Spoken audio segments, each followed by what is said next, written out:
దేవుని ప్రశస్తమైన నామమునకు మహిమ కలుగును గాక. ఉదయకాల సమయంలో మరొక మిషనరీ గురించి మనం తెలుసుకొని దేవుని నామమును మనం మహింపరచుకుందాం. ఈ యొక్క మిషనరీ యొక్క పేరు బర్తలోమాస్ జిగెల్ బాల్. ఇతను 1682 సంవత్సరంలో జూలై 10వ తేదీన జన్మించినారు. డ్రెస్డెన్కు ఈశాన్యంగా 20 కిలోమీటర్ల దూరంలో పల్సిడ్లో ఆయన జన్మించినారు. ఆయన యొక్క మినిస్ట్రీ ప్లేస్ మనం చూసుకుంటే భారతదేశంలో ఎక్కువ తమిళనాడు వంటి పరిసర ప్రాంతాల్లో ఆయన విశేషమైన సేవా పరిచర్యను కొనసాగించినారు. ఆయన యొక్క తండ్రి బర్తలోమస్ యొక్క తండ్రి పేరు బర్తలోమాస్ జిగెల్బాల్క్ సీనియర్, ఒక రైతుగా మారిన ధాన్యపు వ్యాపారి. ఆయన తల్లి మరియా నీ బ్రూకర్, ఒక భక్తిపర్రాలు. ఆమె అతనిని మరియు ఇద్దరు సోదరీమణులను బైబిల్ బోధనలో పెంచింది. జిగెల్ బాల్ 10 సంవత్సరాల వయసులో తల్లి మరణించింది. 12 సంవత్సరాల వయసులో తన తండ్రి కూడా మరణించినారు. అతని తల్లి అతని పిల్లలతో చివరిగా చెప్పిన మాట ఏమిటంటే, నా ప్రియమైన పిల్లలారా, బైబిల్లోని సంపద కోసం వెతకండి అని తను చివరి క్షణాల్లో తన పిల్లలతో పేర్కొన్నది. తన యొక్క జిగెల్ బాల్ యొక్క చిన్నతనము యవన దశ మనం చూసుకున్నట్లయితే, అతని తల్లిదండ్రులు మరణించిన తర్వాత జిగెల్ బాల్ తన అక్క అన్న హుహ్లిన్ ఇంట్లో పెరిగాడు. ఆమె అతని కామెంజీలోని ఒక పాఠశాలలో, తర్వాత గోర్లిచ్లోని ఉన్నత పాఠశాలలో చేర్చింది.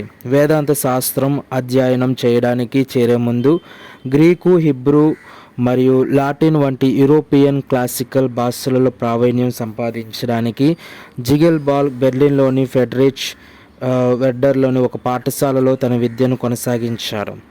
అక్కడ జోచిమ్ లాంగే రెక్టర్గా కూడా పనిచేశాడు. అనారోగ్యం కారణంగా బెర్లిన్లోని అతని చదువులు నిలిపివేయవలసి వచ్చింది. అతను ఆగస్టు హెర్మాన్ ఫ్రాంకే బోధనలో హలే విశ్వవిద్యాలయంలో చదువుకున్నాడు. మినిస్ట్రీలో పడిన ఆ యొక్క డిఫికల్టీస్ ఎక్స్పీరియన్స్ మనం చూసుకున్నట్లయితే, డెన్మార్క్ రాజు ఫ్రెడరిక్ IV పోషణలో జిగెల్ బాల్ తన తోటి విద్యార్థి హెన్రీస్ ప్లూటోచోతో కలిసి భారతదేశానికి మొదటి ప్రొటెస్టెంట్ మిషనరీలు అయ్యారు. వారు జూలై 9, 1706న డానిష్ కాలనీ ఆఫ్ ట్రాంక్బర్గ్కు చేరుకున్నారు. ఈస్ట్ ఇండియా కంపెనీతో ప్రారంభ వివాదం తర్వాత ఇది జిగెల్ బాల్ను 4 నెలలు జైలు శిక్షకు కూడా దారితీసింది. ఇద్దరు డానిష్ హోలీ మిషన్ను స్థాపించారు. ట్రాంక్బర్గ్లోని స్థానిక హిందూ మరియు డానిష్ అధికారుల వ్యతిరేకత ఉన్నప్పటికీ వారు తీవ్రంగా శ్రమించి 1707 మే 12న తమ మొదటి భారతీయ మత మార్పిడి పొందిన వారికి బాప్తిజం ఇచ్చినారు. జిగెల్ బాల్ బ్రాహ్మణ కులంలోని కొంతమంది సభ్యులను బహిరంగంగా విమర్శించాడు. హిందూ సమాజంలో తక్కువ కులాల పట్ల వారి నిర్లక్ష్యం గురించి ఆరోపించాడు. ఆ కారణంగా కనీసం ఒక సమూహం అతన్ని చంపడానికి కుట్ర పన్నింది. స్థానిక భారతీయుల ఈ ప్రతిచర్యను అసాధారణమైనది మరియు జిగెల్ బాల్ రచనలు సాధారణంగా స్నేహపూర్వకంగా లేని సమూహాలను ఎదుర్కోలేదు. అతని ఉపన్యాసాలు మరియు తరగతులు స్థానికుల నుండి గణనీయమైన ఆసక్తిని ఆకర్షించాయి. జిగెల్ బాల్ హిందువుల్లో వ్యాప్తి కోసం తమిళంలో అనేక గ్రంథాలను రాశాడు.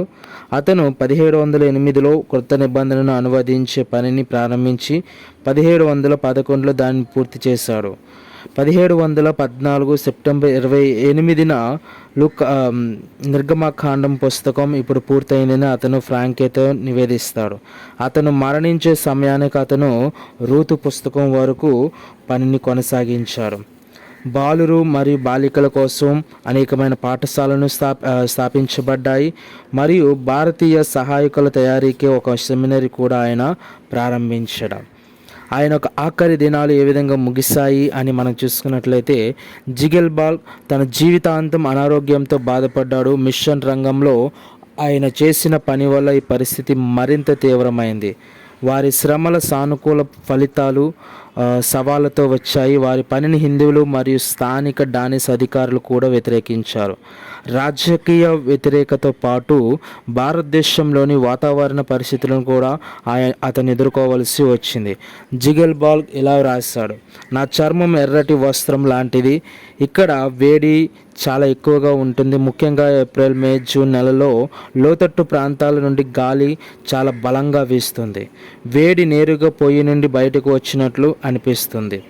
జిగల్ బాల్ 1719 ఫిబ్రవరి 23న తన 36 సంవత్సరాల వయస్సులో ట్రాంక్యూబార్లో మరణించినారు.